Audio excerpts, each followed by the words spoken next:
ang matagal na ring lumalaban sa katiwalian at pang-aapi ng administrasyong ito.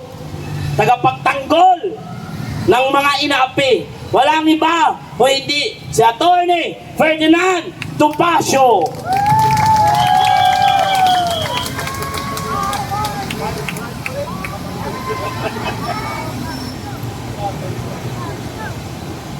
Mga magulang at mga kapatid, magandang hapon po. Salamat sa iyong pagpapakilala na matagal na po tayong lumalaban sa katiwalian, sa anomalya, sa pagnanakaw, at nais ko pong sabihin sa inyo na sa aking paglaban, kahit kailan ay hindi po ko naging mag-isa, sapagkat bukod kay Congressman Jing Paras, nasaan si Jing? Nag-CR yata? Nag-CR, oo. Medyo, ang tawag ay hindi na niya maaring i-ignore ang tawag ng kalikasan.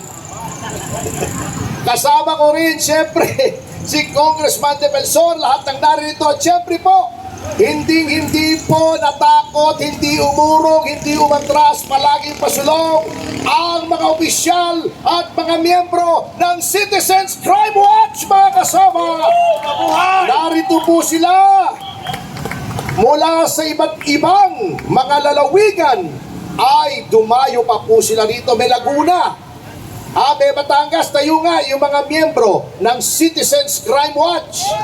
At kumaway po kayo sa ating mga kapwa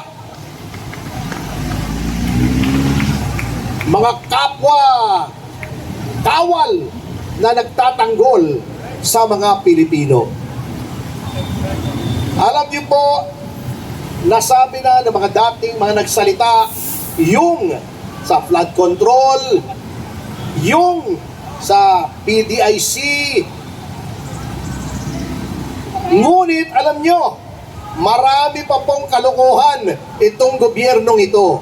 Pero bago yan, ipakita po natin sa mga namamahala na tayo ay hindi natatakot. Sabi ni John Vic Remulla, parang hindi Caviteño ito sip-sip sa mga tiwali, na kapag sumigaw daw tayo ng Marcos resign, ay pwede tayong kasuhan. Natatakot ba kayo? Hindi! Sumigaw tayo! 1, 2, 3! Marcos resign! Marcos resign! Marcos resign! Marcos resign! Yan!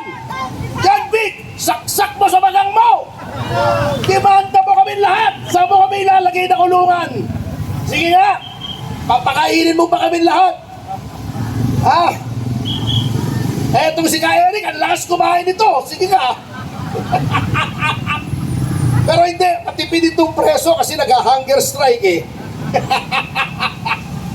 Anyway, alam nyo, bukod sa mga katarantaduhang ginawa nito na nasabi na ng aking mga kasamahan, baka may nakakalimutan pa po tayo na dapat lagi nating gunatain. Unang-una po dyan, yung ginto. Tama! Ano ba problema ng mga Marcos at napakahilig sa ginto? Ano? Yung Golden Buddha, ninakaw nila kay Rojas. Hindi na alam ng mga bata ito, yung Golden Buddha. I-google nyo na lamang. Bago meron pang Yamashita Gold daw. Metaliano Gold. Pero ang totoong gold na ninakaw, yung gold reserves po natin sa Bangko Sentral ng Pilipinas. Alam nyo po ba, noong panahon ng pandemya at yung mga sumusunod na taon, na ang lahat hindi lang halos lahat ng Bangko Sentral ng lahat ng bansa ay nagho-hoard, nagtatago, nag-iipon ng ginto. Alam nyo bang pinagbebenta ng pamahalang ito ang ginto ng Bangko Sentral ng Pilipinas? 27 tons, 27 tonelada, mahigit kumulang ang ibinenta. Bakit daw ibinenta na nangatuwiran pa? Kasi daw, maganda ang presyo noon. Tutubo ang pamahalaan kung magbebenta ng ginto. Ang masasabi ko sa kanila, ikwento nyo sa pagong. Kasi, nung binenta nila, yung presyo, tingnan nyo, huwag kayong maniwala sa akin, baka binobola ko kayo eh.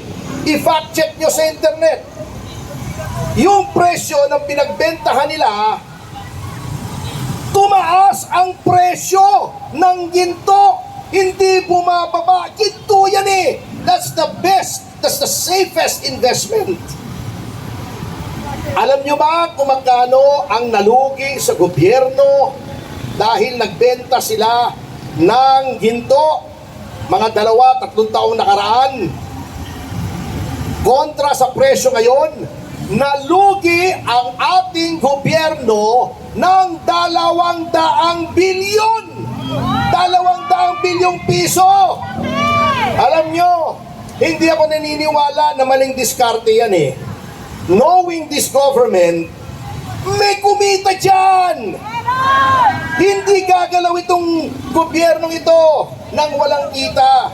Kaya nga sinasabi nila, ang malaking achievement daw ni Ginoong Marcos is that he is very big on peace and order. Alam mo ba yan, kasamang Jing? Malakas daw sa ano daw, ang si Marcos Jr. daw ay very big on peace and order. Kasi pag may proyekto, sasabihin niya, I want a big piece of this, I want a big piece of that. That's an order. Kaya peace and order. Ito pa ang isang malaking kalokohan. Alam nyo, yung Maharlika Fund, Maharlika pa talagang ang pangalan eh. Halatang halata. Alam nyo po, may mga bansang may sovereign fund. Dubai, UAE, Abu Dhabi, China. Ngunit, etong sovereign fund, yan po ay kapag labis-labis po ang kita ng isang pamahalaan. Yung surplus na sinasabi nila, yung sobra, ini-invest para kumita. Sa tingin nyo ba, Pilipinas may sobrang pondo? Paano pinulsa na? Okay, eto nakakatawa. Alam nyo ba mga sovereign funds? Huwag kayong maniwala rin sa akin, i-fact check nyo. Yung pinakamalaki po, sa isang Nordic country, trilyong dolyar. Yung sa Dubai, $1 billion. 600, 700 billion ang sovereign fund. Maganda pong pondo. Alam nyo ba kung magkano lamang ang sovereign fund natin sa US dollars? Nakakahiya partner, Barya. $2.26 billion lang.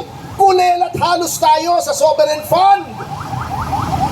Anong ibig sabihin? Maliit kung sovereign fund, malaki kung sa kitahan. Because that is 100. Yung $2.26 billion, malaki po yun sa pesos. Nakita na ba natin ang resulta niyan? Anong naging resulta niyang sovereign fund na yan? Yung bata nila, sinuweldohan nila ng 2 milyon isang buwan. Yung pangulo pa lang ng Maharlika Fund. Yung iba pang tauhan, yung opisina pa. Ngayon, sinasabi na wala naman nangyayari. Anong ginawa sa sovereign fund? Ininvest sa pagsalang. Worse, kinuha pa sa mga government banks, sa land bank, sa Coco Bank, na dapat pinauutang sa mga magsasaka, sa mga maliliit na negosyante, inalagay sa Maharlika Fund yung bilyon-bilyon na sila ang nagmamanage. Buti na nga, may mga pumiyok. Kukunin pa pati yung sa SSS at sa GSIS. Akalain niyo yun, pati pensyon ng pribadong sektor at ng gobyerno, yung mga empleyado ng gobyerno, gustong pang kurakutin. Buti may pumiyok. Yan po dalawang yan na hindi natin dapat malimutan kasi kasama sa flood control, nakikita niyo na po ang trend ng gobyernong ito na lahat ng kilos kailangan may kita, may kurakot, di ba? Grabe. Oo, kaya nga sabi, yung karamihan daw ng mga kongresista, mga kasamahan ni Ching at ni Mike, nag-iba na. Di ba si Gibo naging Maltese? Di ba yung Maltese aso yun? May aso akong Maltese eh. Alam nyo, nag-iba na daw ng nasyonalidad. Mga Canadian, Kanadito, Canadian. Tama! Ay nako. Huwag na natin pong kalilimutan bukod sa flood control, lahat ng anomalya nandiyan na. At yung ginagawa sa flood control, tama yung mga kasamahan namin, ay pinagtatakpan lang, niloloko lang tayo, minomoro-moro lang tayo. Yung ICI, wala yan! Tama! Meron pa namang independent commission, laging buntot. Yung alter ego ng presidente, si Vince Dizon. Tama! Paano naging independent yan? Meron bang independent commission ang hihiram ng piskal sa DOJ? Niloloko lang tayo! Paano naging independent yan? Ang problema po, dahil hawak nila ang ninakaw nila, billion, hundreds of billions, ginagamit po nila yan para mabili ang katapatan ng mga sektor ng ating lipunan para hindi maging widespread, kinokontrol ang media, tinatakot tayo, lahat sinusubukan nilang bilhin. Kaya bilang pagtatapos po, para sa akin, sa ngayon pero alam nyo, huwag tayong tumigil kahit mga ganitong mga maliliit na mga pagtitipon ay papalaki po ng papalakihan. Hayaan nyo lang, magtyaga lang tayong ipaliwanag sa ating mga kababayan ang nangyayari. Ngunit sa ngayon, ipasa Diyos na lang natin yan mga kasama. Nasa ba si Victor? Victor? Victor, kunin ba nga yung ating tarpaulin dito at dito ka? At aanyayahan ko na lamang po kayong manalangin muna at iangat na lang natin sa Panginoong Diyos ang katarungan na nais nating makamtan sa pamamagitan ng panalangin na galing po sa Biblia. Ito po ay galing sa Biblia.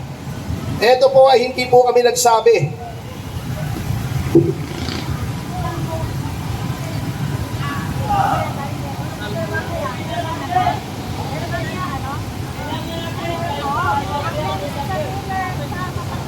Ito po ay